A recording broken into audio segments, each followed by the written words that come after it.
My name is Tony Seahorn. I served in the U.S. Army, went in obviously as a private, drafted, was discharged as a captain.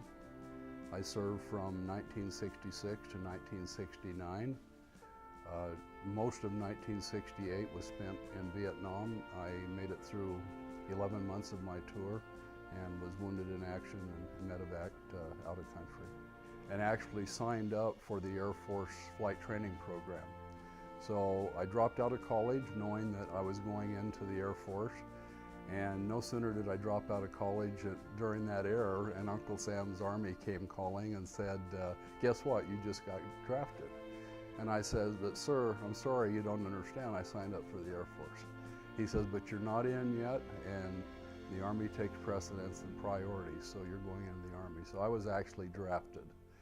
And it really wasn't until later during my training that I realized I could still fly, albeit helicopters, in the Army. So I went through OCS to get my commission, and from there on went through career officer training and ultimately helicopter school. I was in country 3 days, had a 122mm rocket explode overhead. 3 of us who had just gotten in country suffered from that. I received just a minor wound, about 2 weeks recovery. A good friend of mine lost an arm and a leg, and the 3rd member of my group was killed. And that had a profound impact only 3 days in country. I served with the 1st Infantry, the Black Lions, which was a special operations group of the 1st Infantry Division. And almost my entire tour in Vietnam was spent on combat operations. So there were many rescues, there were many firefights, there were many battles, and it's hard to name any in particular. Probably the one that was most profound in my mind was we were going in with my helicopter on a rescue, and we took some wounded on board, and as we were lifting off, we took a direct RPG hit.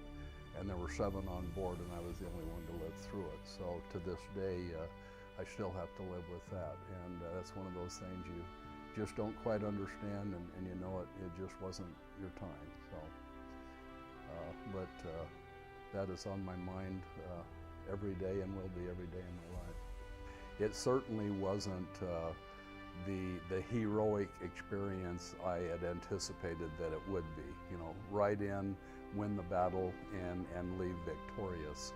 Oftentimes it was difficult to define who is the enemy, what's the enemy, where's the enemy, and there was an awful lot of collateral damage, something that we choose not to talk about, but that's all of the innocent civilians and innocent individuals who suffer and die in war.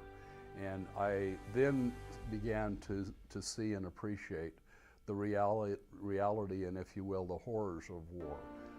War oftentimes is necessary, but it isn't a clean process, and it certainly doesn't come without you know, a lot of injury, a lot of death, and a lot of conflict. And I believe even in my mind today, even though I remain extremely patriotic, a lot of my conflicts in my life and in my thought process have to do with all the death and destruction that are associated with war.